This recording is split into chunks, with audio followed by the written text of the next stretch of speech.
But I would also say there's been a big lesson I've learned that is anytime you discover a group of people who are very interested in and living a lifestyle that is different than yours, is very easily initially to write it off and just say, oh, that's frivolous. That's just kind of like whatever, they're out of touch or they're weird or whatever. Like it doesn't really matter what category it is. Like when I saw gamers and people who stream video games and watch other people playing video games, it was so strange to me. I remember making fun of this kid in college because I walked in on him and he was watching somebody else play a video game on a live stream and the guy was playing in Korea.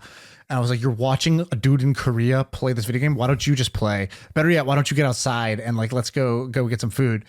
And I made fun of him for it. And then years later, I'm like selling my company to Twitch. And like, I'm like talking about how great this trend is. And he's like called me. He was like, you motherfucker, dude, you made fun of me for this 10 years ago. And here you are now, like now you're on board. And that's happened to me so many times in life that now I go the exact opposite way. I see somebody like you who says the same thing that our other buddy said, which is maybe I should go to the Mayo Clinic and get these advanced scans done once a year. I think, maybe that's something more people are going to want to do. Why would he want to do this? Why are people choosing plant-based lifestyles? What is that all about? And so now I lean in anytime I discover these things, and that's become some of the best, either like discoveries, life changes I can make, or B, investments. It's a great way to invest because you're actually on the cutting edge of stuff. You're in early, which is super important, obviously. There's a book on like a famous business book on it where he talks, I think it's Crossing the Chasm or something, where he talks about like early adopters and then like there's basically this like bell curve of people where it's like in the beginning of the bell curve, it's like late people who are late to it. And then like the middle is like the average Joe, and then there's like early adopters, and then there's one more like cutting edge. And you and I both have like a handful of friends, of which I would actually say that I forget the names of them, but in that bell curve, there's people who are getting on names because you got the idea right, but you butchered all the names. So it's basically earliest is innovators, and it's like the people actually like figuring things out. And then there's early adopters. Then there's early majority. That's the kind of like big chunk. Late majority. That's the other part of the big chunk. And then there's the laggards who are like, people who still have AOL email addresses and are driving around looking for blockbusters. And for a lot of things, I would say you are on the right side. You're either an innovator or the one next to it, an early adopter. And I'm trying to go. I'm intentionally trying to go that way. So I thought, I'm just not that. I'm not like a futurist type of guy because I've been so wrong. And I figured out the formula for it. The formula for it is have an ego, make a prediction, be wrong like 5 times and have it rubbed in your face how wrong you were. Boom, you're now a futurist. Like I remember the first time the iPhone came out and I was like, who the fuck wants to like read tiny text on a screen? Like that's awful. I was like, nobody's gonna watch a movie on this. I was like, yeah, you can watch it. Who would ever watch a movie on this like tiny square? Like that's like, that would be the worst. It's worse than an airplane headrest. Like I remember saying these things to people and this is like I was in college. I was like a junior in college. Nobody remembers this, but I remember being that wrong. Snapchat, I remember being that wrong. My username still has the word test in it because I was so certain. I was like, Snapchat, this is stupid, right? This is just for kids and dick pics and stuff like that. Like certainly won't go on beyond this. Bitcoin, I was wrong early on, right? Like guys in my office were telling me about it back in 2012, 2013. And I was kind of laughing and saying, guys, let's focus on something like legit here. And now I'm like, a fucking Bitcoin evangelist.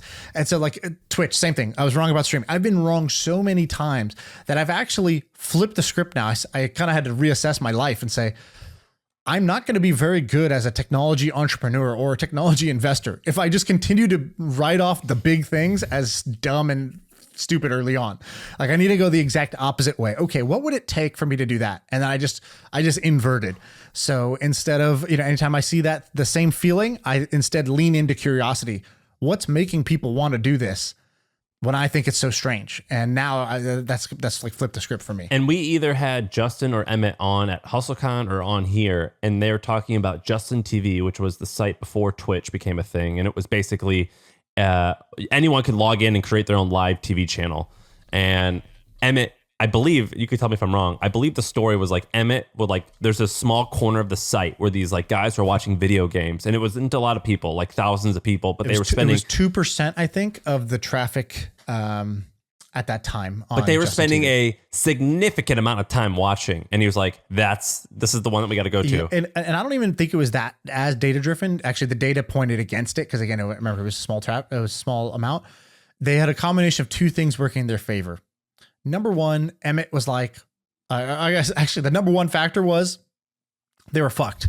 The current thing wasn't working, and they had they had nothing to lose. They were going to run out of money and fail, or they had to try something dramatically different. And when you feel like you're fucked and you have nothing to lose, you actually have one of the greatest assets on your side, which is that, when you have nothing to lose, you play completely differently than when you feel like you have something to lose. So that was the first thing. They had to change. The things that were popular were all like illegal streams of sports. So they knew, oh, people want to watch this, but we can't ever build a business around this. Yeah. So what 90% of people are doing on this site, we can't use. The 2% thing worked. And then the other one was, he was like, I personally like watching these. So he's like, I'm going to go with that. Like, these are my favorite things to watch on the network. So if I'm going to work on this, I'm going to work on the ones that I personally find, the most interesting.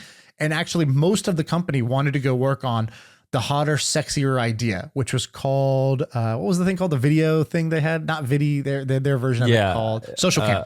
Social Cam. So the company split in half. They said, all right, Justin TV is not going to work, abandon ship.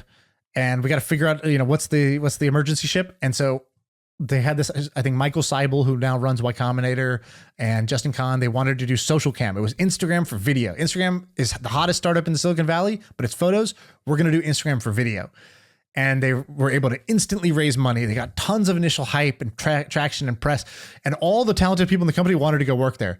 So I talked to this guy, Jacob, who's the OG designer at Twitch, and he's still there. He's still at the company today. And I said, how'd you know, to bet on Twitch instead of Social Cam? He goes, oh no, dude, I wanted to be on Social Cam. They were just like, nah, we don't team's full, bro. You go work on the thing with Emmett, because Emmett is his childhood friend. He's like, you got to go do that one. He's like, fuck. All right, whatever. And, so that was what seemed like the great idea. But actually what Emmett did, which was leaned into this really weird behavior, unique lifestyle that these gamers were doing, where they were streaming themselves playing for 8 hours a day, that turned out to be the thing. And that's kind of my point, which is I think that there's these, I do it on communities, particularly Reddit, but right now you could do it on Twitter, or you could just type in any idea or any hobby and type in the word forum. And you could just find these niche communities of people that are kind of freaks. And it's fun to learn all about it. For example, intermittent fasting is now we all talk about it. I remember 8 years ago, I remember Business Insider wrote an article about a Microsoft executive, and they mocked him for the intermittent fasting. What is this? And but there's been communities online where I've read about people doing this for forever, and you're fasting? No, breakfast is the most important meal of the day. Just look at anything they make fun of Silicon Valley for. At the beginning of coronavirus, it's VCs are so paranoid about the real world that they're wearing masks to conferences. Guess what everybody's doing now? Wearing masks, right? Oh my God, intermittent fasting, Silicon Valley's latest craze, not eating till noon every day. What Google engineers are doing, right? It's media loves to make fun of it. Guess what? That's what everybody's going to be doing.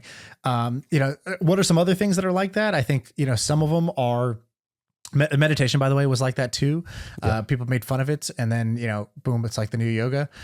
The other ones I think that are happening are stem cell or any blood platelet spinning stuff, where it's oh, you have knee pain?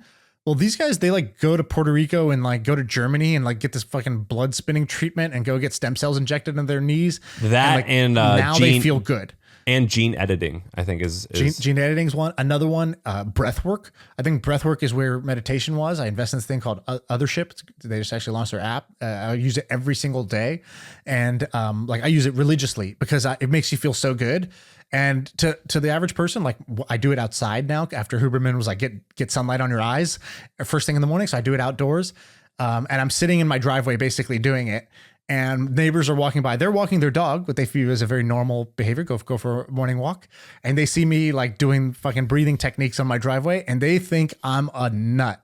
And I love it. I go louder as soon as somebody walks by because I want them to know they live next to somebody from the future. Dude, there's this guy. His name was Bill. We'll start with. There's this guy named Arthur Leonard. He's dead now, but in the 60s and 70s, he was a New Zealand track and field coach, and he had runners like Paul Walker, or not Paul Walker. That's John Walker, Fast and Furious actor. yeah, Peter Snell, and all these like New Zealand guys who started winning the Olympics in the 1500 meters, 5K, and 10K. And everyone's like, dude, what are you doing with your runners? And he goes, we run like 120 miles a week. We do long distance running and we go slow and we just do it, just a shitload of it. And this one coach from Oregon got really interested, and his name was Bill Bowerman. And he goes, well, I'm the track and field coach at Oregon University. I have all these great runners. What are you doing? And he goes over to, in the 1970s in New Zealand, and he learns from Arthur Leonard, and he comes back and he starts making it popular. And two things happen. University of Oregon gets really good at track and field, and he ends up making shoes for his runners so they can run a little bit faster. And he calls it Nike. He calls that company Nike. He starts it with another runner, Phil Knight. Yep. And the other thing that happens, and it worked out perfectly, is he starts talking about it to all of his friends. He even writes a book about it. And I believe it's called like The Joy of Jogging. And the idea of jogging, it wasn't even like a thing in the 70s. Like people are like, what do you mean? You're just going to run? Like, aren't the police? From what? Yeah. Like, aren't the police going to go after you? And it was like astounding. Like prior to the 1970s. Right. So it was the jogging craze of the 70s. Prior to that, people didn't go out and run. That just like wasn't like a thing. And so anyway, that's like another example where like running became popular and Bowerman created Nike to kind of capitalize on it.